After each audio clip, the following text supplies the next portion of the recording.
You ever feel like Razor Fist and you want to spin around in your chair and say, baddie word, I was right? Yeah, that's the moment I'm at right now. I want to spin in my chair and say, I was right. I was right about Disney. I was right about what is killing Hollywood. And I was right about pretty much everything else when it comes to the complete woke collapse of, well, one of the greater institutions in this country, the cultural landmark that actually set us apart from a lot of other places in the world and drove the Western world where it is now. Pop culture, entertainment, and the amazing dissemination of information. We were the apex, the pinnacle on top of it all. And now Hollywood is well and truly dead, and it may be irrecoverable. And we have this from the mouth of a former Disney executive explaining Hollywood's collapse. Let's jump into the story. This is amazing because it comes from our friend Clifton Duncan. And if you take a look at this article written by John F. Trent on That Park Place, former Disney executive explains Hollywood's collapse and puts the blame on DEI initiatives funded by investment firms. That's right. Everything that we've been saying is right here. This is Monica Harris. She was an executive who recently explained why Hollywood is collapsing and put the blame on that DEI garbage. Garbage. She began by pointing to Target. Well, that's a large corporation in the Western world. I think the reason we see no course correction is the same reason we see Target market items. And I think we know which items I'm talking about that clearly don't appeal to customers. I think when you have like otherly identifying Cheerios and stuff like that, you're making a statement that has nothing to do with your audience and its tastes. Harris continued, what we've seen in the corporate world, and I'm going somewhere with this, what we've seen in the corporate world is this fastidious and slavish adherence to ESG, which I agree. Those principles, which are really just DEI in practice, in products, and in hiring in the corporate world. And that's the biggest problem. They really have put these types of neo-Marxist items in corporations. And you can check this out over on Clifton Duncan's podcast. Probably a really wonderful opportunity to be well informed by two folks who know what they're talking about. So these corporations are pursuing these marketing tactics and sales tactics with those products. They are doomed to flop and do flop, and that lower shareholder value. But they continue them nonetheless. It does absolutely lower shareholder value. In fact, the McKinsey study that all of this garbage was based on is not only flawed, it's a fraud. And they should be held accountable for the situation and circumstance that we exist in right now. Because on the corporate side, they're responsible for all this divisive They're responsible for all this divisive garbage.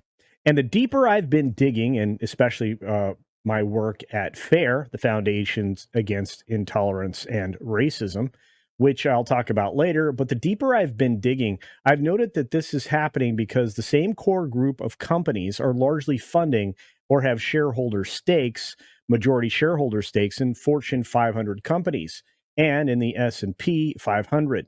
We're talking about BlackRock. We're talking about Vanguard. We're talking about State Street. And there's many, many more, including Blackstone and some others. When those three companies and their subsidiaries dominate boards of directors and dominate the ownership of stock, then they literally are in the position to tell these companies to adhere to whatever policies and guidelines that they'd like. So if DEI is an initiative that these majority shareholders would like companies to pursue, that's what they'll pursue. Because if not, then they'll face the wrath of the people who can yank the money, yank the loans, yank the funding, because it's all about money. And that's the problem. When you get in bed with this stuff, you're stuck there. And then you become a slave to it. So at the end of the day, if you're in a CEO, you're like, do I piss off my customer base and maybe hope I can massage them or do I piss off the people who actually are funding me? And they're between a rock and a hard place. Well, I would say that's absolutely true. She then stated, and I think very much the same is true in Hollywood. DEI has swept through that place. The Academy Awards, the nominations are only available to films that hit certain quotas. You have to have a certain number of people who are black or BIPOC, non binary, whatever. It's totally the antithesis of what artistic work is about. 100% correct. All the creativity is removed. You're not allowed to have it because you have to have all these other checkbox men. And I tell you what, the state of California has basically instituted and codified those into the tax credits if you would like to get them. You have to adhere to this garbage. And that's why you can double, triple, whatever you want to do over there, Gavin Newsom. But you're only going to lead Hollywood into a deeper and deeper deficit when it comes to interest in, well, what they're making. But they have to do this because I believe, and I think Netflix was an example, if they don't adhere to these guidelines, those loans, that funding is going to be yanked. So again, we're between a rock and a hard place. That's the untold story, in my opinion.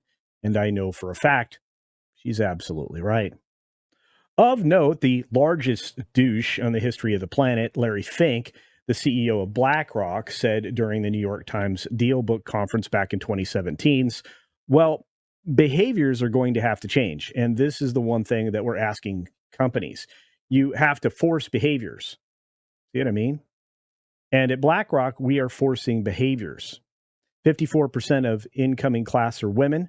We added 4 more points in terms of diverse employment this year.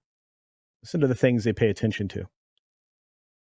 And what we're doing internally is if you don't achieve these levels of impact, your compensation could be impacted. So they're basically lording just jobs and financial compensation over people to force things that are incredibly destructive to their company. And, well, they're doing it to other companies as well. I would say if this were made, plain to investors as to what was being done and why they aren't seeing the returns on their investment that they should be, they would be up in arms and suing BlackRock, which is the whole point. Everybody should be suing BlackRock, and the federal government should be coming in and saying, you can't enforce this. The only problem is the current administration has forced the same kind of garbage into government. So, going to have to get rid of the administrative states in order to get this cleaned up. And let me tell you, it's a tall order. So, continuing on, you have to force behaviors. And if you don't force behaviors, whether it's gender or race or just any way you want to say the composition of your team, you're going to be impacted. Except that you're the ones creating this pain. You're creating this pain for all these companies that they don't benefit from. The best thing you can do is be a small business, be self-funded all the way through, grow to the point where your expansion is guaranteed, and basically tell them all to shove it. I'm only as public as my angel capital investors are, and I'll never ever go to the stock market because I'm exposed at that point. I don't get to keep control of what I do because if I let outside money in, they'll try to force behavior. That's garbage. Of course, during that same interview, he continued, and that's not just recruiting; it's development, as Ken said. And ultimately, it's still going to take time. But I am just as much shocked as Ken is that we have not seen more opportunities, and we're going to have to force change. Mind you, this is in 2017. Look where we are now. Everybody is far worse off. If you want to look at some of the reasons why the economy is in the dumper, it's this dude right here. It's this man. This man who has the increased security, knowing full well he's the bad guy. If you're looking for a bad guy in business, it's this man. This piece of garbage. Anyway. Of course, Fink changed his tune. He had a very different explanation on these same initiatives just 5 years later in 2022, which is 2 years ago, when he called it stakeholder capitalism. Hey, neo-Marxist time. That's right. He's fully on board with the plan. He said stakeholder capitalism is where we're responding to the needs of your stakeholders, and you're doing it for the beneficial interests of your stakeholders, or of your shareholders, excuse me. He didn't use the words interchangeably because there's two different things. Let's be clear. The shareholders are the primary stakeholder. They are. And they don't want you to do this stuff if they only knew what you were doing. but to achieve the long-term interests of your shareholders, and that's what I'm focused on, bologna sausage, not any short-term thing, but a long-term thing. To create that durable profitability, you have to be focused on all your stakeholders, your clients, and your employees. It's complete garbage. Next, he stated, "You're right. There's a lot of noise, and it really does fill the airwaves, and it fills up the times on the airwaves about the attacks from some states to me specifically and to the firm. The reality is, the majority of the unheard, unspoken majority really like what we're doing. No, they don't. Just because somebody's blissfully unaware of your thumb on the scale and everything doesn't mean they're enjoying it. Look at all the people that are forced into positions where they can no longer afford to feed their family or to keep a roof over their head or so many other things that really you are absolutely driving. Qualified people of merit that should have jobs but don't because they don't meet your checkbox mafia tactics. That's a problem. And of course, we're having an effect because he further says, I'm not happy with the narrative because it fills the airwaves and we have to spend a lot of time. To be clear, I spend a lot of time in Washington and states. I'm trying to correct the narrative because in most cases, the narrative is not based on facts. It absolutely is. You bought into a failed study driven by a fraud in McKinsey. You, sir, are a failure. You make a lot of money. You've infested a lot of corporations with your Marxist ideology. But you, sir, are poison. And let's hope, with the powers that be in Washington hopefully changing, you will have to change. Because I feel like there are some organizations in the administrative state that are going to become very focused on what you do. And where your key initiative is not your fiduciary duty, you should be thrown in prison. Gloriously, I will say that this particular video is worth your time. Go check out Clifton Duncan's podcast. I believe it's number 64. And check out the former Disney executive that is explaining all of this the way we've been explaining it for a long, long time. Anyway, what do you think? Do you think that we're absolutely in the position where we have to push back now, where we have to share videos like this and spread them far and wide so people get more of an inclination of what's really going on and why their opportunities have suddenly dried up? Do you think that videos like this are important enough to share with your friends, share across their social media platforms? Do you think it's important enough to talk about what's actually destroying core industries in this country, especially cultural ones? Imagine what Disney would look like without the influence of these boards of directors who directly get compensated by these large institutions such as BlackRock and others.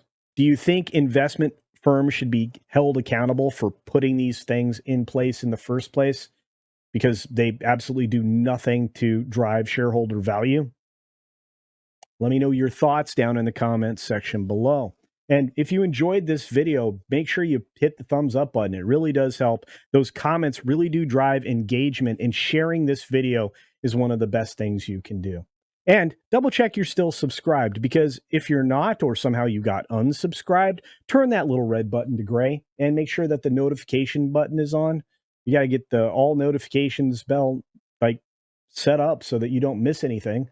I've got tons of videos coming out every day now, at least one long live stream, and I really need your support. We're on the way to 50K, and I can only do it with your help. So please help me. I appreciate it, and thank you. Be sure to take care of yourself, take care of others, wash your hands because it's good hygiene. And until next time, see ya.